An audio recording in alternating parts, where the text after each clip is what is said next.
Guys হাজির হয়ে গেলাম পুরো বিশ্বের সবথেকে জনপ্রিয় Android smartphone series Galaxy A সিরিজকে নিয়ে। কথা হবে মূলত স্যামসাং গ্যালাক্সি A26 5G কে নিয়ে। দেখুন, এটা ডিজাইনে যেমন নতুন কিছু পাবেন, তেমনি ফিচার্সও রয়েছে ভরপুর। আর এই ভিডিওতে আমরা এই ফোনের প্রাইস, এটার ক্যামেরা পারফরমেন্স সম্পর্কে একদমই ডিটেলসে জানতে পারবো। তাই আর দেরি না করে চলুন শুরু করি আজকের ভিডিওটি।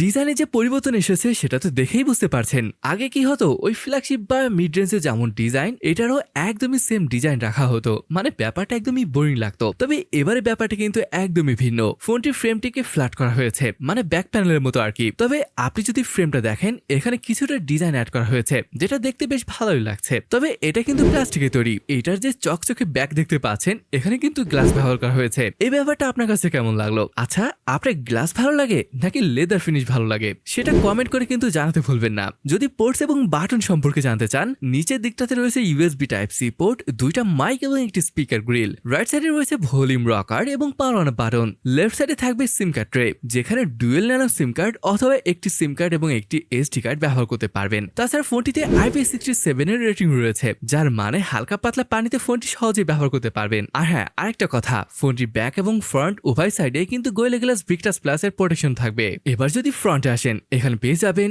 একদমই ওল্ড মডেলের অটো ড্রপ নচযুক্ত ডিসপ্লে। তবে ডিসপ্লেটি বেশ বড়, এটা সাইজ 6.7 ইঞ্চি, রেজলিউশন ফুল HD প্লাস এবং এটি সুপার অ্যামোলেড ডিসপ্লে, যেটা গতবারের মতো প্রায় সিমিলার। আর ভাই আর যাই হোক না কেন, এটা স্যামসাং এর ডিসপ্লে। এটার কালার, শার্পনেস তাছাড়া খুবই স্মুথ, কারণ এখানে 120 Hz এর ফাস্ট রিফ্রেশ রেট ব্যবহার করা হয়েছে। তবে বেজেল গুলো যদি দেখেন, সাইড এবং উপরে বেজেল ঠিকঠাকই আছে, মানে অ্যাভারেজ সাইজের বলা যায়। তবে যখন নিচের দিকটাতে আসবেন, এটা আসলেই একটু মোটা। ব্যাটারি নিয়ে যদি বলি, এখানে পাচ্ছেন 5000 mAh এর ব্যাটারি, যদিও এই প্রাইস রেঞ্জে কিন্তু 5.5 বা 6000 mAh এর বড় ব্যাটারিও কিন্তু থাকে। আরেকটা ব্যাপার, ফোনটির চার্জিং স্পিড কিন্তু এখনো সেই 25 ওয়াটেরই সাপোর্ট করে, মানে এখনো যে এটা ফাস্ট চার্জিং ওয়ালা ফোন এটা কিন্তু বলতে পারছি না। একই সাথে চার্জারও কিন্তু বক্সে পাচ্ছেন না, সেটা তো আপনি জানেনই। ক্রেজি ব্যাপার হলো, এই ফোনটি স্যামসাং এর One UI 7 রয়েছে অ্যান্ড্রয়েড 15 এর সাথে, মানে রিসেন্টলি যে ফোনগুলো লঞ্চ হয়েছে S25 সহ সবখানে কিন্তু সেম UI রয়েছে। তবে UI এর ব্যাপারে কথা বলতে গেলে যে ব্যাপারটা আপনাকে চমকে দিবে, এটা হলো এটার OS আপডেট। ভাই 6 বছরের মেজর অ্যান্ড্রয়েড আপডেট, সাথে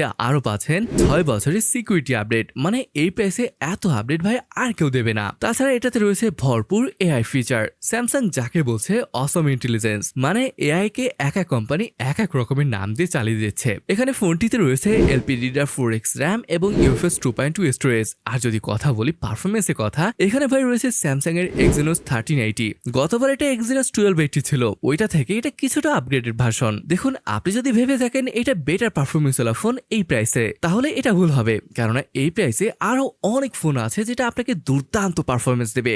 গেমিং নিয়ে বললে পাবজি স্মুথ গ্রাফিক্সে আল্ট্রাতে খেলতে পারবেন, এভাবে ডিসেন্ট গেম প্লে করতে পারবেন। তবে হাই সেটিংসে খেলতে গেলে একটু ফ্রেম ড্রপ দেখতে পারেন, মানে যারা মোটামুটি গেমিং করেন তাদের জন্য খুব একটা প্রবলেম হবে বলে তো মনে হয় না। আচ্ছা, এবার শুনি এটার ক্যামেরা পারফরমেন্স কেমন হবে সেটা দেখে আসি। দেখতে পাচ্ছেন ট্রিপল ক্যামেরা সেটআপ রয়েছে, যার মেইন সেন্সর হিসেবে থাকবে 50 মেগাপিক্সেলের, সেকেন্ড সেন্সরটি 8 মেগাপিক্সেলের আল্ট্রা ওয়াইড এবং থার্ড যে সেন্সরটি রয়েছে এটা কিন্তু সে বিখ্যাত না কুখ্যাত 2 মেগাপিক্সেলের ম্যাক্রো। আমার মনে হয় এগুলো শুধু দেখতে যাতে করে ভালো লাগে সেই জন্য ব্যবহার করা হয়। এছাড়া ভিডিও আপনি 4K 30fps করতে পারছেন। ফ্রন্টে 30 মেগাপিক্সেলের একটি সেলফি ক্যামেরা রয়েছে এবং এটা দিয়ে আপনি 1080p 30fps শুট করতে পারবেন। যাই হোক, এবার শুন আমরা কিছু ফটো স্যাম্পল দেখে আসি।